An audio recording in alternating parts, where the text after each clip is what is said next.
Right, so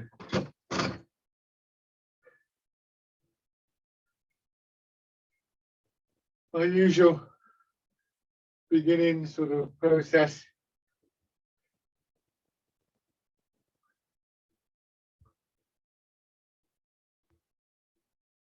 Well, it's nice to know you're here, Dan.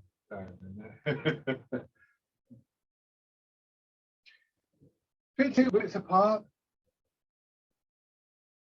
Weight slightly forwards, hips dropping back.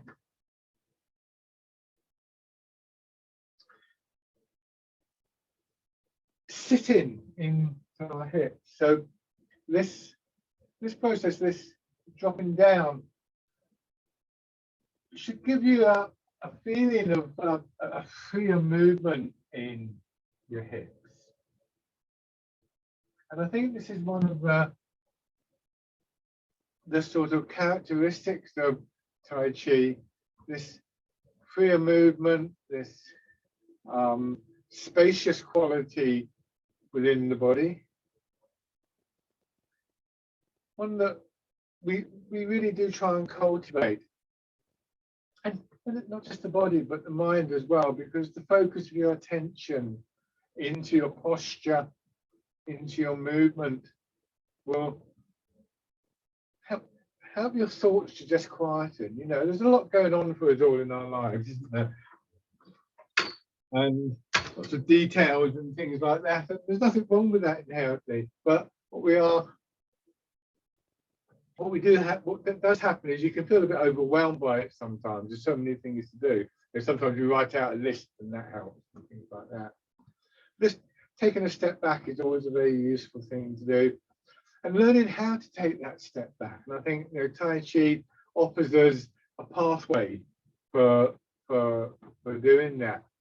And not only that, but Tai Chi, I suppose you could say Tai Chi requires that.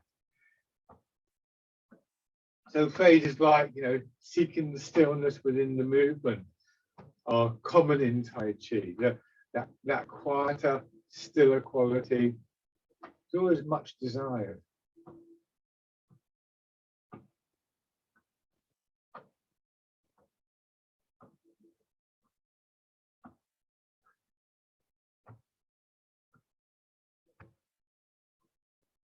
Another link with that idea is with Chinese medicine, where central to the understanding of the body in Chinese medicine is this idea of the energy and its ability to flow harmoniously around the body.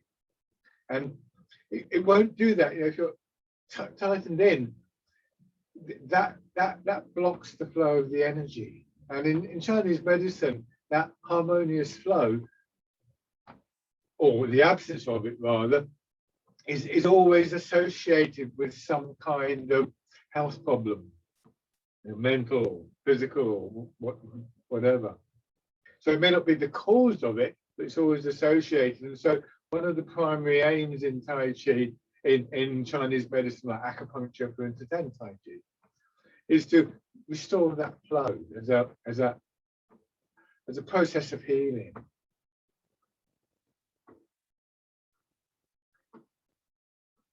You want to feel as you do this that if you were standing in a slight breeze and it touched your shoulder, you'd kind of go with it like a leaf just bending a little bit with the breeze.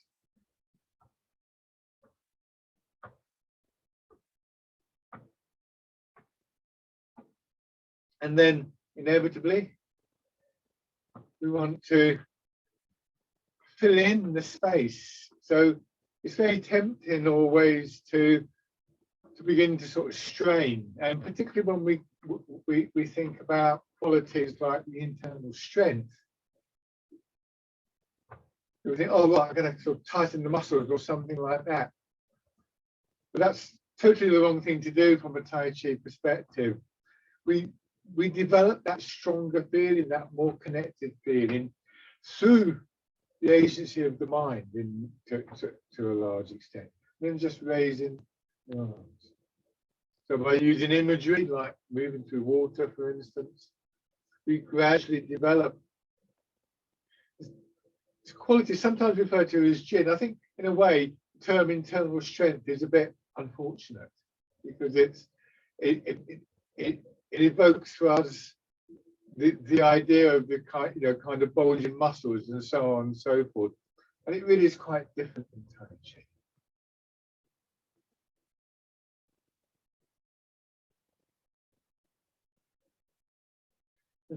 Shake out. So it's always said in Tai Chi that internal strength is developed not through stiffening up, but through softening. So it can be quite difficult to understand, I think, until we've kind of begun to experience it a little bit. Now, feet parallel and just rocking your weight forwards and backwards.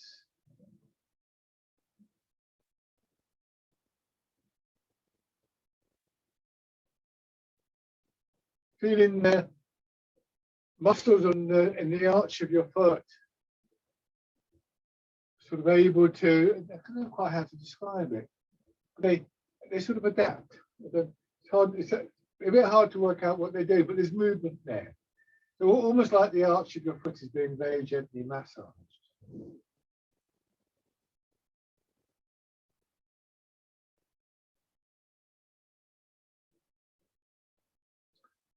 Closer so you can see what I'm doing. And then changing, you go forwards and then you just let your body sway across to one side and you feel your weight on the outside of the foot and then you go back towards the heel and you go across to the opposite heel and the outer edge of the foot and you go forward. So you're just swaying around in a circle. And you can see, I can go to about here. I'm still reasonably comfortable, but if I go to here, suddenly I'm falling over. So don't think of your head moving around. Think of that movement around your foot and just observe how far your head is moving. The spine nice and soft in the back. So just as you can feel the movement of within the muscles of your feet, so you can feel the movement of the spine, the ribs. Change direction.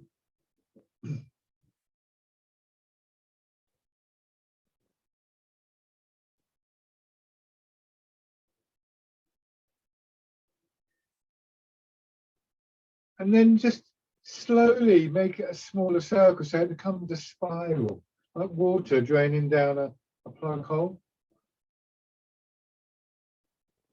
And simply allow your body to come to rest.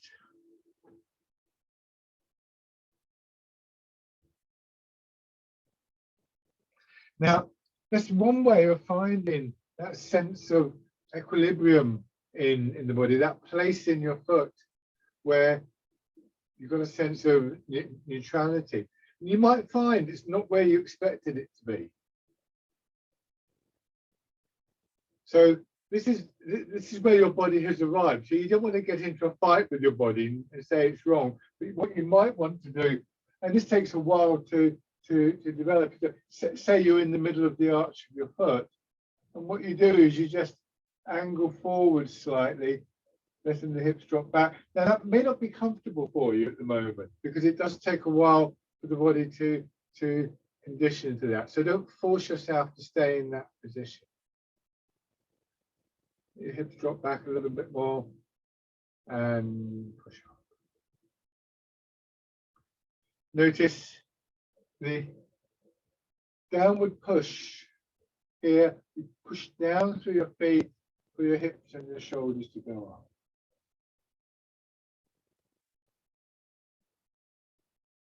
I've been talking recently about this counterbalancing movement, the opposite movement to the one that we see.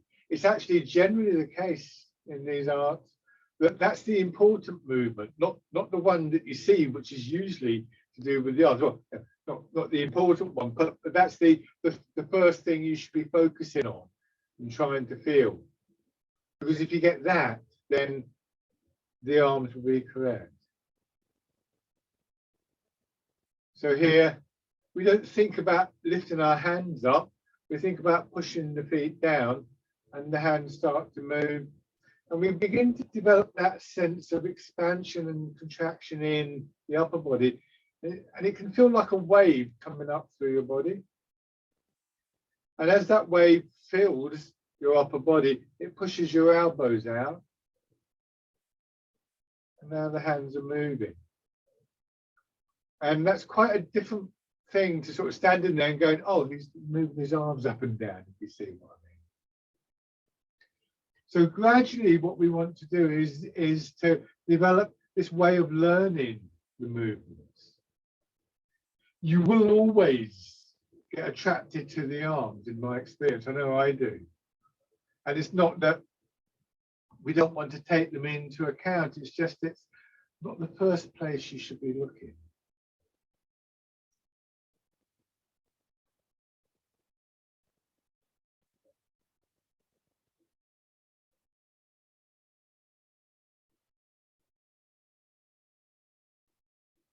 Some years ago, she's not around anymore, but there was a lovely lady, okay, it was a Chinese lady, who was well known in kind of Buddhist circles and meditation circles. And I'd always been told that she did Tai Chi, but I'd never seen her do it. And one day I don't know quite how we came together as a group, but a group of people outside somewhere. And she was showing the Tai Chi to people. And I was watching her, and it was fine. And she, I mentioned it to a friend of mine who, next time we saw her, said, oh, we finally saw you doing Tai Chi. And she went, ah, I thought there was somebody there watching my feet very closely. I hadn't actually realized that's what I was doing. But apparently it was very obvious that where I was looking was at the feet and the legs more than at the arms. It's just a habit you get into.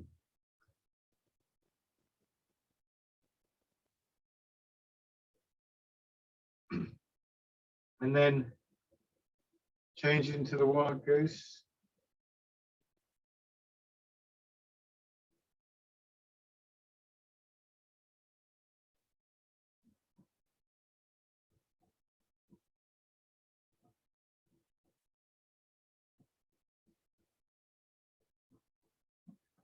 Your hands only come up to about shoulder height here. It's not this. That would actually be a different exercise. That would be a different bird, in fact, but let's not go into that at the moment.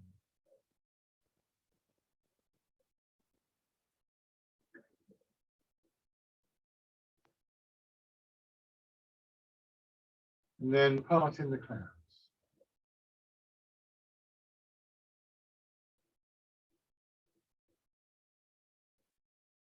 So what we get when we work in this way, keep going, is this lovely feeling of opening up. So part in the clouds is a really good exercise for that. The combination of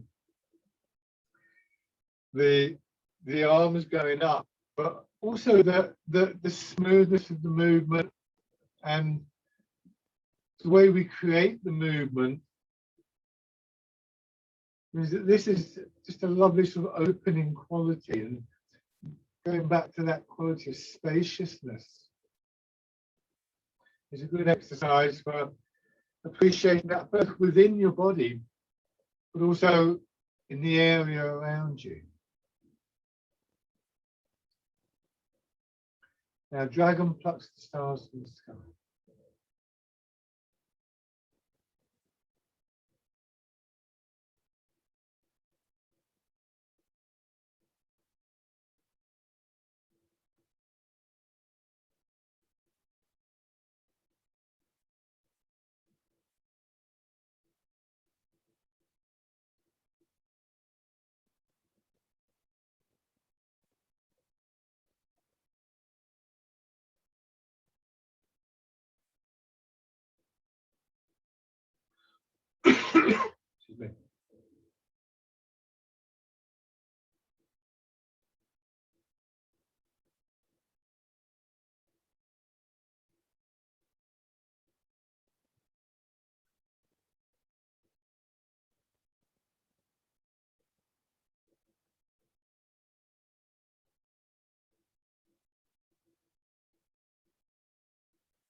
One more on each side.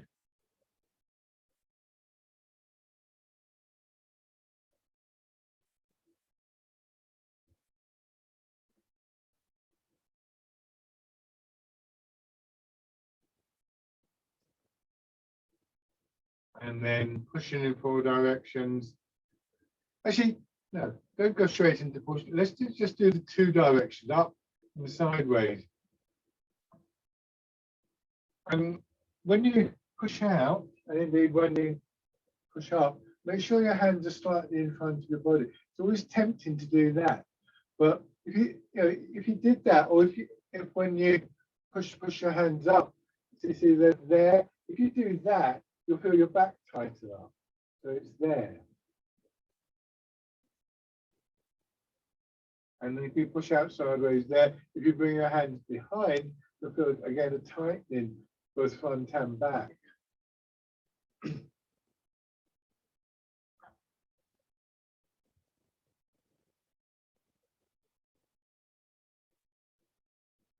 So your back feels long and broad.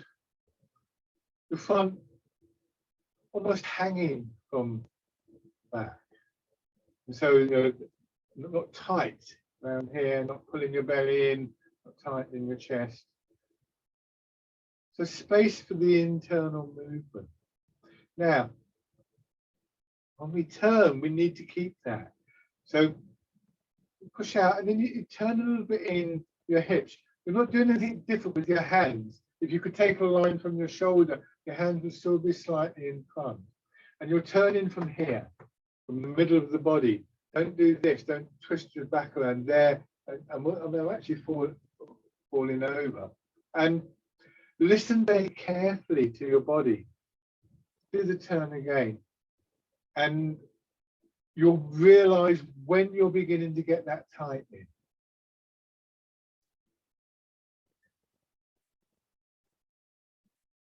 There are no prizes for turning the furthest.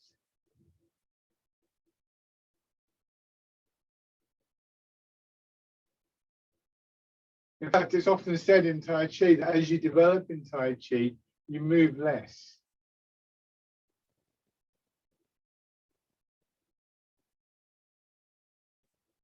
Now, going to the sideways movement without the turn and do the full sequence.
And then changing.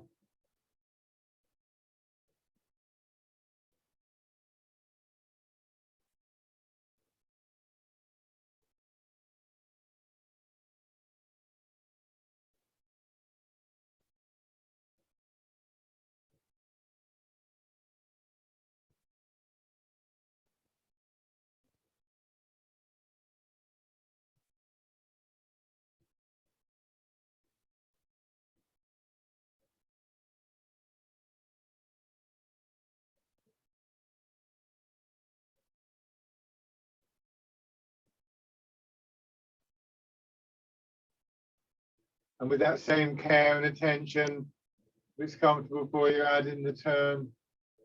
And the place where you might feel that tightening quite strongly is down on the hip on this side. So be careful to avoid that.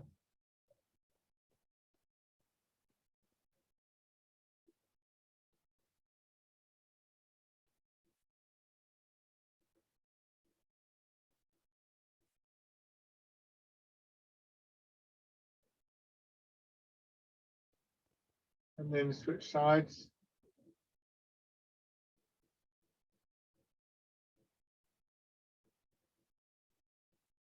Notice any difference between one side and another?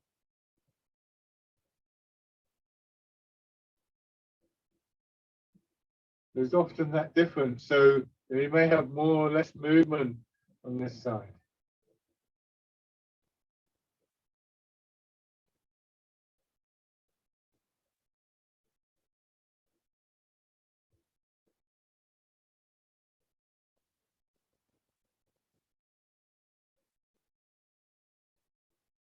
And then the turning.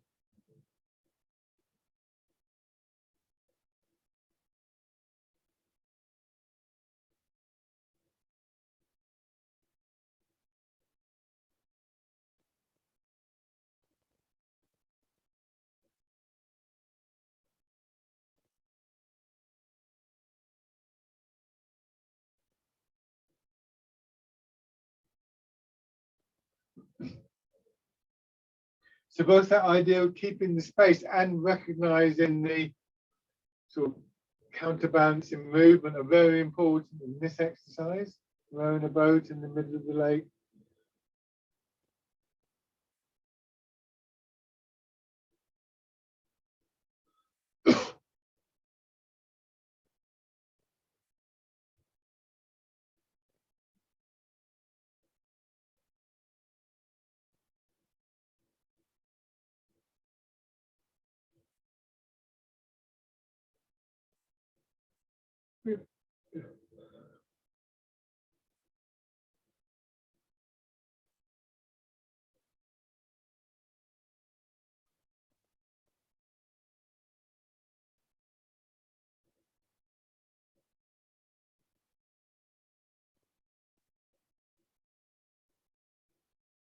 One more time.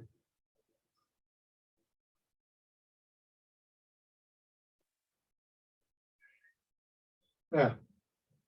Now it's straight, and I'll turn my back to just fix your attention around about here where your spine goes into your pelvis, and go back to this circling movement.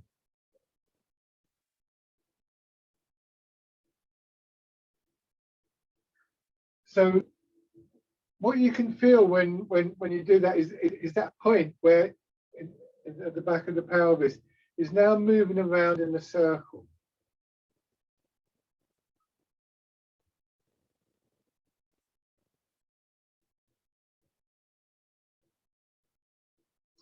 To make the circle bigger, rather than your weight moving, because you can't move your weight too far, bring your weight to the middle. Turn your body, push that part of your body back, so that back part of the pelvis, and swing round, and then come to the upright again. Turn. That part of the spine go back. You can see my thumb in the part that I mean. And back. Turn. Notice I haven't said anything about your head and your shoulders going forwards. Chances are they are, but I haven't asked you to do that. But assuming that they are, you can just notice that actually, oh, so you couldn't be surprised by it. My shoulders are going forwards and then they're going across and back as a consequence of this movement here. So now your hands following at about hip height. They stay at the same height. So as your shoulders go forwards, if your hands were resting on the table, then your shoulders going down would tend to slide your hands forwards.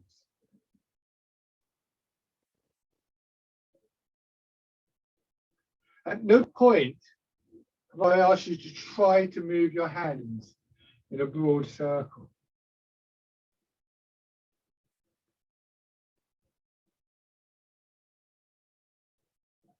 But of course, that is what's happening. But we've built the movement up from within the body.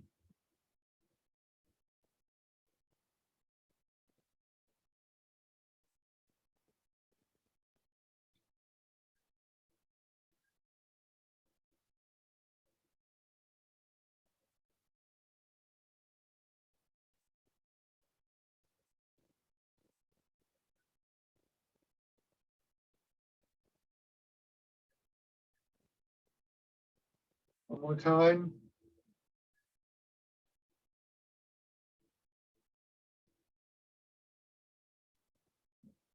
Hands in front of your shoulders. Let your hips sink down and then push up. So your elbows pushed out again. And they roll over. So that wave-like movement coming up through your body, pushing your elbows away. And because your hands are now on your shoulders, it's just the elbows that we've described in the circle. And if you think about the wild goose, when the arms go out, the chest opens. So now if we just let the chest fold in, that brings the elbows forwards.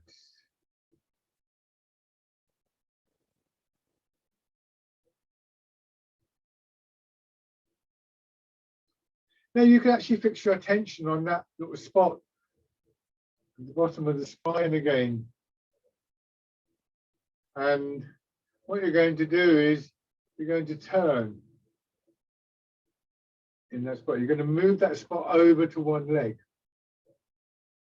And then you come across over to the other leg. Now we've got the basic movement. So if you're able to do this without too much sort of attention to your arms and without straining, don't do this. Don't get to here and think, right, I'm going to come over here. It's not necessary. We're going into bear play. And in bear play, your hand would be in line with your hip and your leg, not over here somewhere. So that would be wrong anyway. And apart from the fact that it's creating a tightening in the body. So if you're doing this correctly, the arms are mostly there. The transition into bear play is a very small one. So you haven't got to think about a lot of things. So now you've got a little bit of time, a little bit of space to actually consider your arms until we go into bear play. But most of the work is done before it reaches your arms, which is why one of the most common questions, particularly when people are learning a Tai Chi form, is what do the arms do? And you know, in 99% of the cases I can think of, I think the answer should be your legs do this, or your hips do this, or your waist does this. Because what they're getting wrong isn't anything to do with the arms. This begins to give us a permanent connection to that sense of being rooted, being centered. Because it needs to always be there, it becomes the source of all movement, or becomes integral to all movement.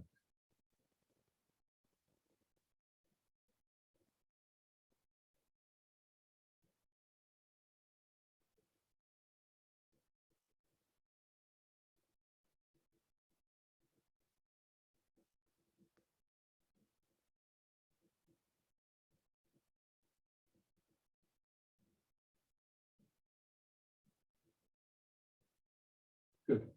Okay, and shake out. Let's do swimming dragon. So here, do it in the hip width stance first of all, just tilt over and then back.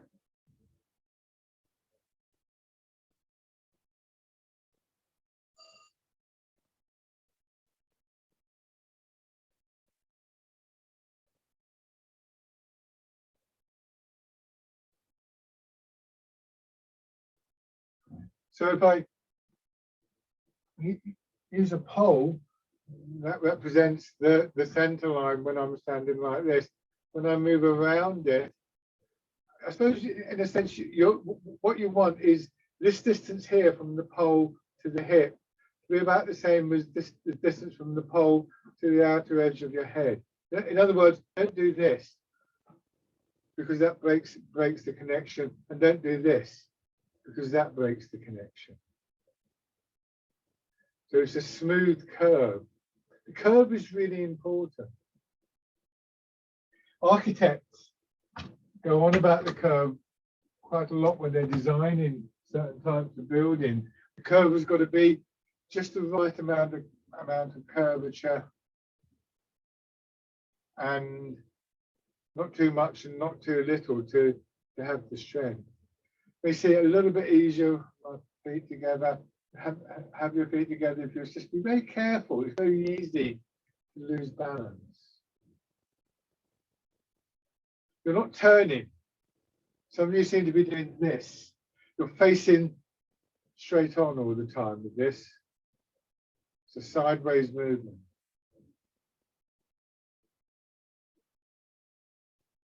So the rotation in the center goes there and then there. Hands together.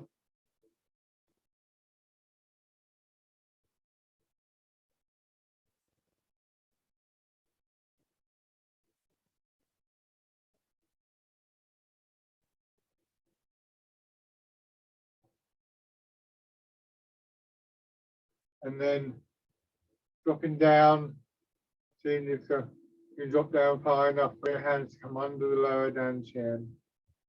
And then in between belly and solar plexus, going up over the top of the middle dantian in the chest, across your throat, and over the top of your head.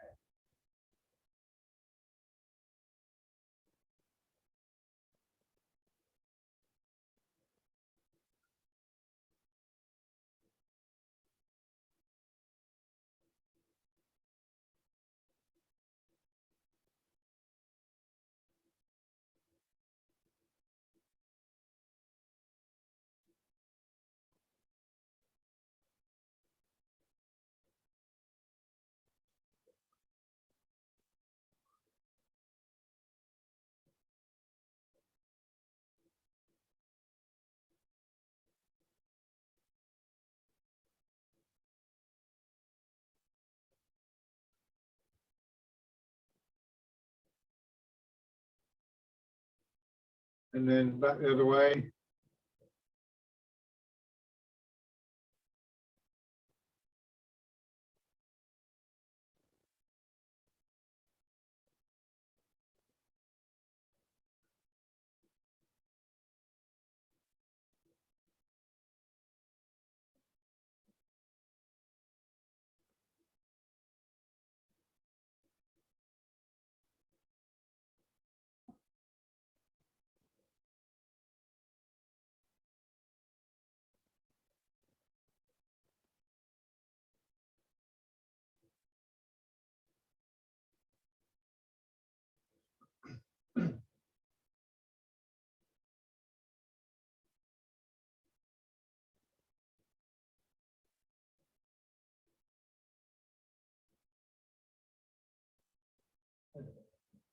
And shake out.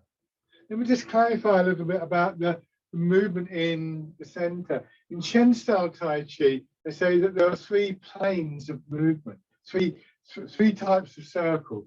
There's the horizontal circle, so we see that here. When we do pushing in 4 directions, the center of the body is turning horizontally. There's a vertical movement, circling left to right, right to left. So we see that here, and we've also seen it in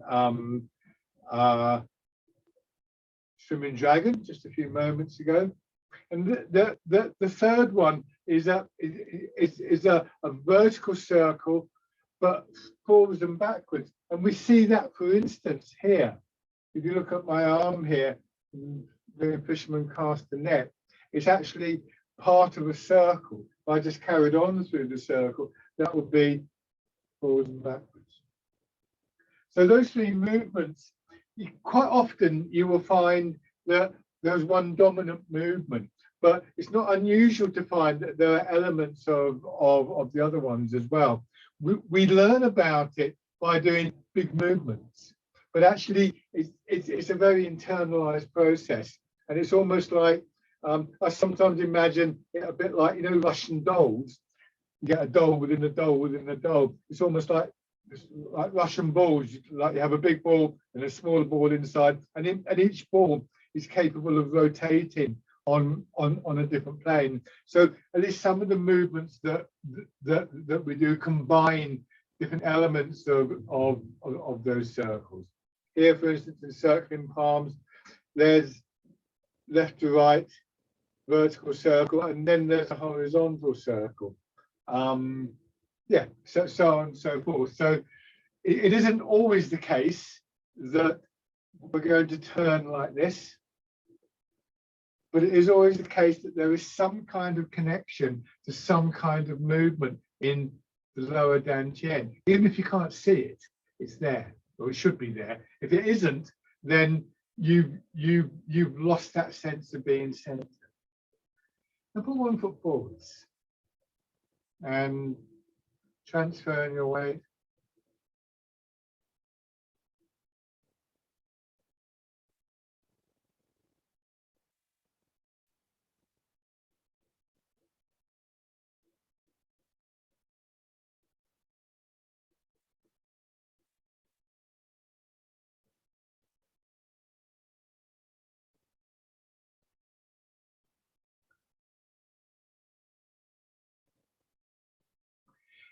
Don't get too stuck on that idea of the center circling. Any of these ideas that we offer in Tai Chi are there to help us get a sense of what's actually going on within the movement. You cannot describe these movements totally. So the idea of the circle is there to help us move more correctly, rather than intended to be a kind of technical description. Just raising your toes and your heel. But I noticed one or two of you, when you were doing swimming dragon, were actually turning horizontally at the same time. That isn't part of the exercise. I just wanted to make the connection for you to what was happening in the center, to point out that the horizontal turning is only one aspect of how this middle part of your body can move.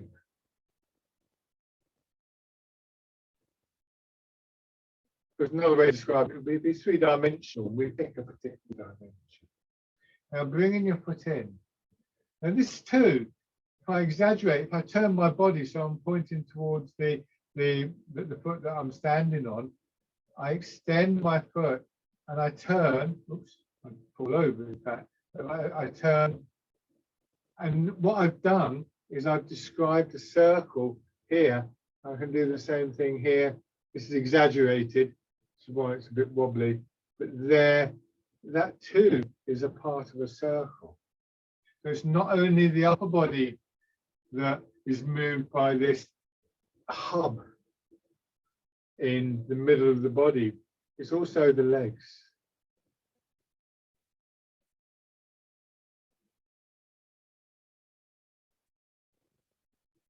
As I say, quite often you don't see the circle.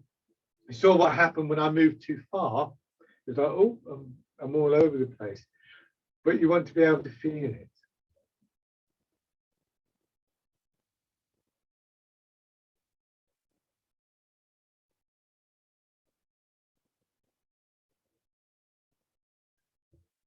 On the other side. Transferring the weight. This area of the lower dantian is sometimes described as being like the hub of a wheel. So your arms, your legs are a bit like the spokes of a bicycle wheel. When the hub moves, the spokes move with it.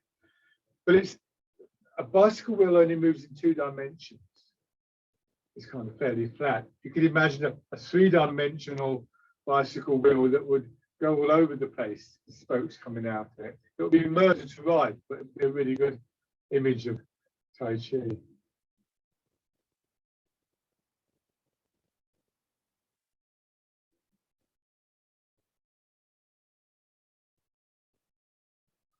And then raising your toes and your heel.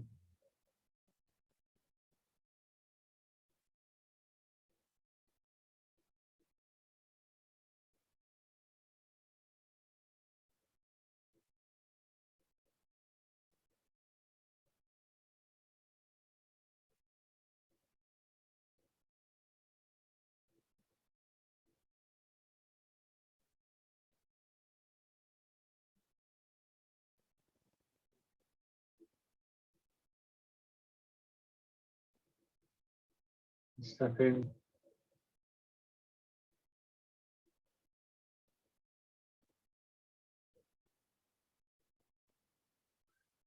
I sometimes think of that movement, particularly the forward step. Again, if I exaggerate slightly, it's almost like there's something in front of you and you're carrying a tray of drinks or something like that. And what you want to do is just get rid of whatever's in front of you, push it to one side.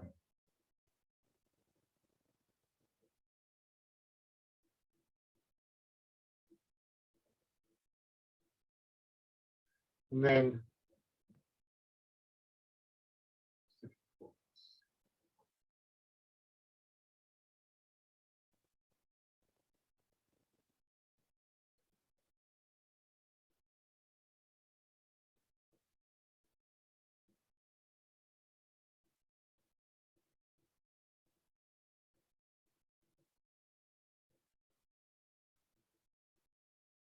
and going back.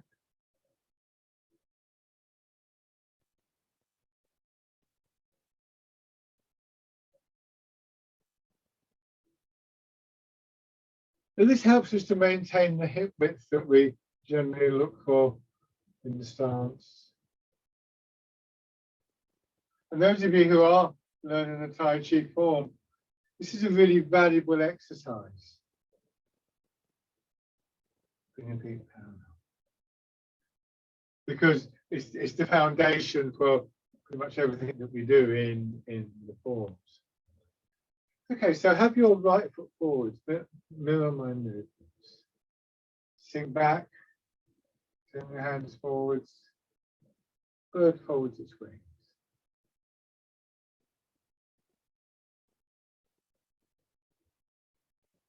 Remember, you're not deliberately moving your arms forwards.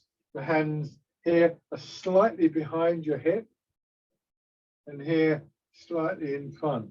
But notice that you've probably got an urge to sort of do something like this. If you do that, you may miss some of the subtler elements of this exercise.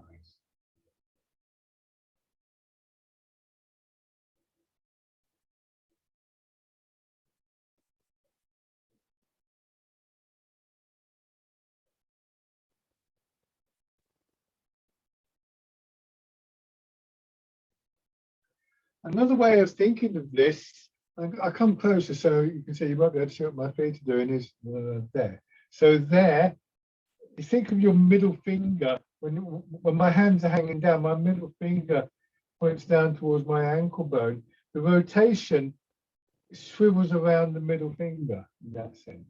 So it's almost like the hand does this and then this.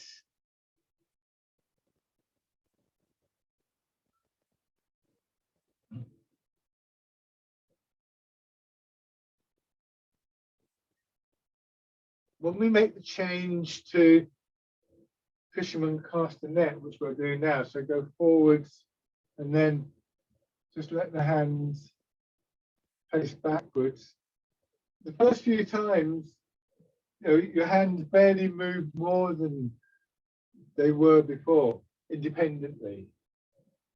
But because they're swinging from the shoulders now, and your arms are quite heavy, the momentum builds up.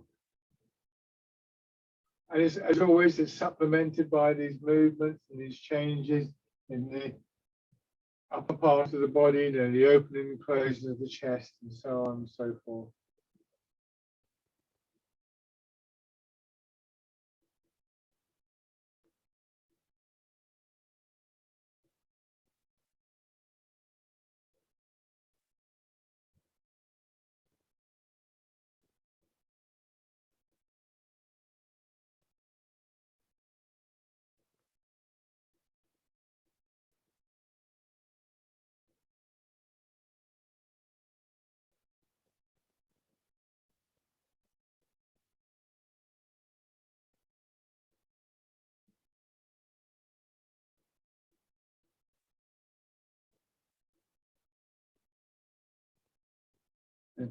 changing to pushing a wave. Here too, we have a part of a circle. The circle is the basic unit of movement in Tai Chi. For both arms and legs.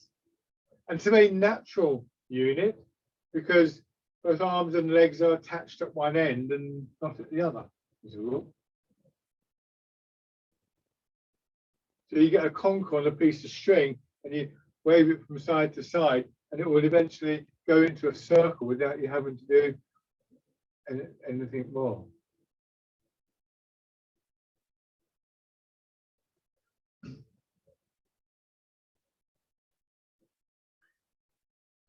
Now sink back and turn towards your front foot. So it's a horizontal turn, but at the same time, your arms are coming up like the wild goose. So you've got both the horizontal circle and one of the vertical circles here. When a circle, which is two-dimensional, becomes three-dimensional, we call it a spiral. So we start to get this spiraling quality through the body. If you pay attention, you may be able to feel that in your spine.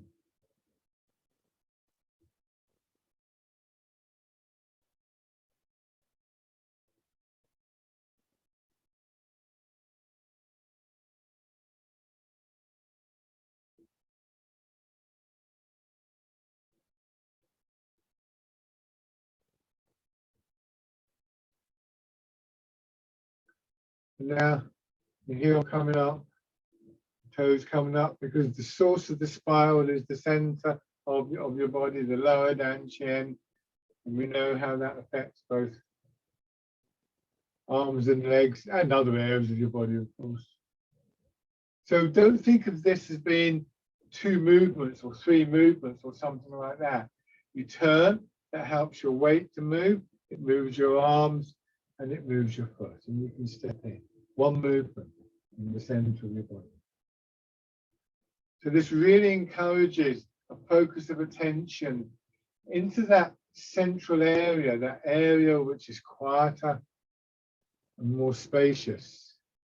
So the movement itself both has its source in that stillness, but also, done correctly, it guides you into it, it reminds you of it.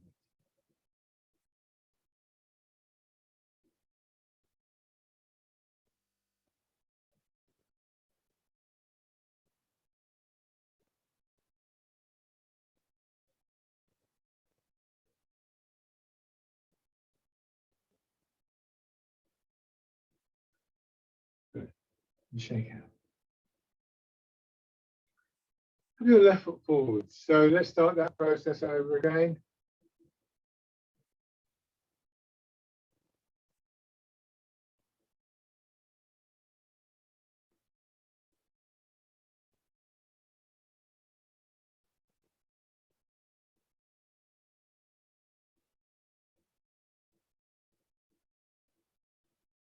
Remember, the smaller the movement from the outside, more likely you are to appreciate what's happening on the inside. And of course, what we want to be able to do eventually is to rebuild the bigger movements. This is not all about not moving very far. It's about where the focus of your attention is.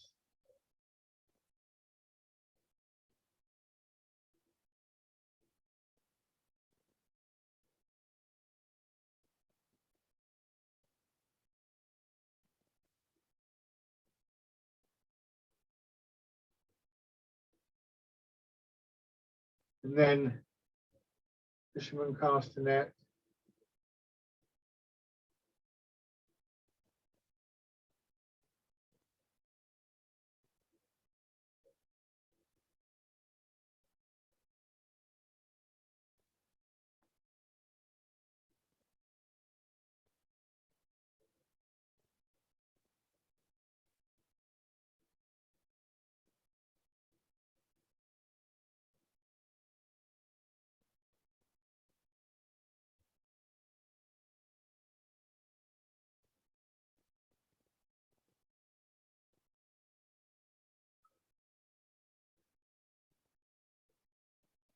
pushing away.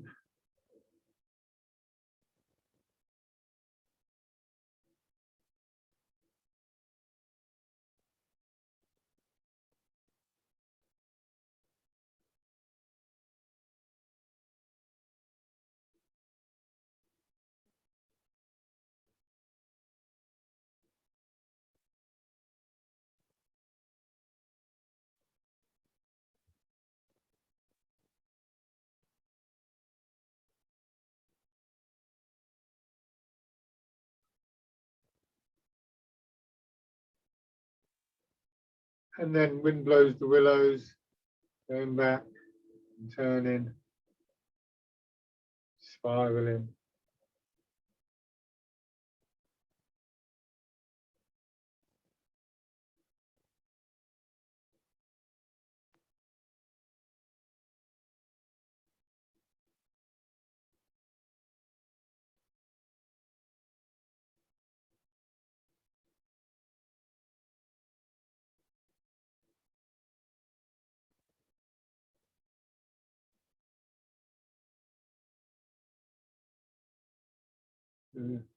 Heel and your toes beginning to move. Just allow you to get a little bit more weight into the supporting leg.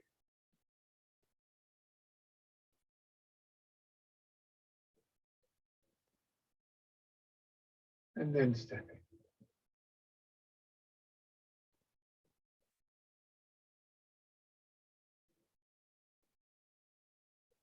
Once you've got all of that, you can start to think about quite charming little details.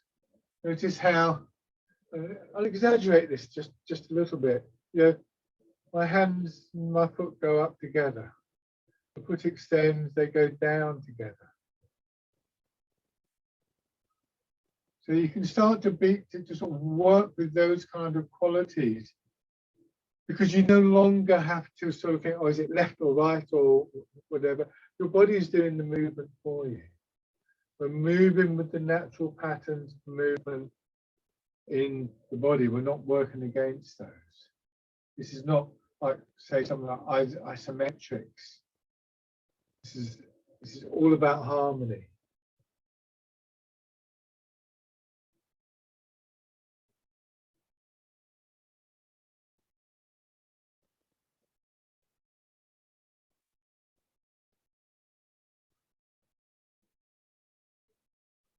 Good. Shake it out. Rubbing your hands together.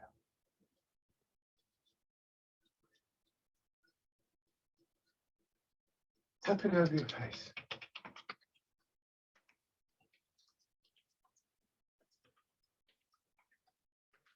Over your head and neck.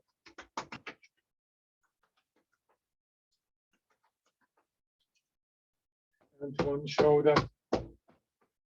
Arm.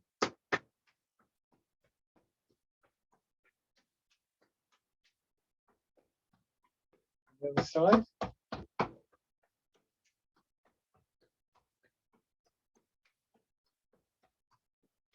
Your back.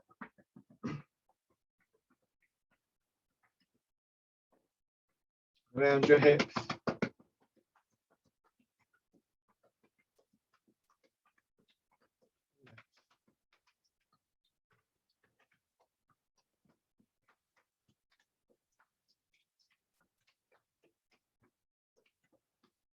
Right over your belly.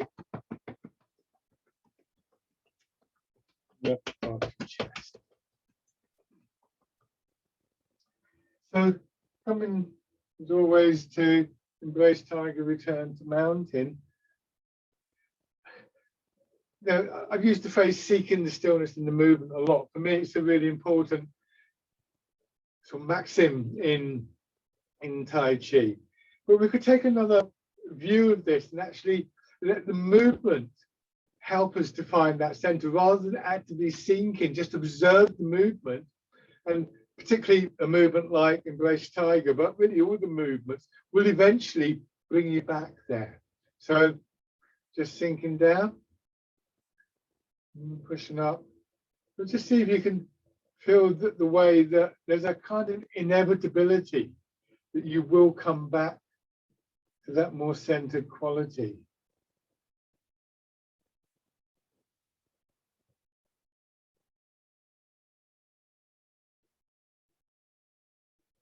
I think it's one of the really strong reasons why when we do Tai Chi, we feel better. Whether we realize that's what's going on or not, it is something that is going on.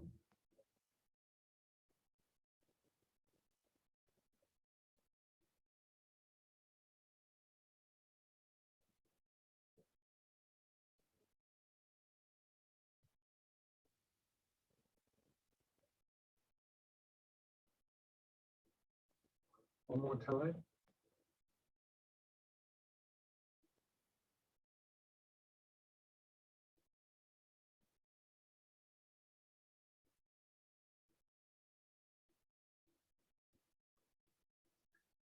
And stand.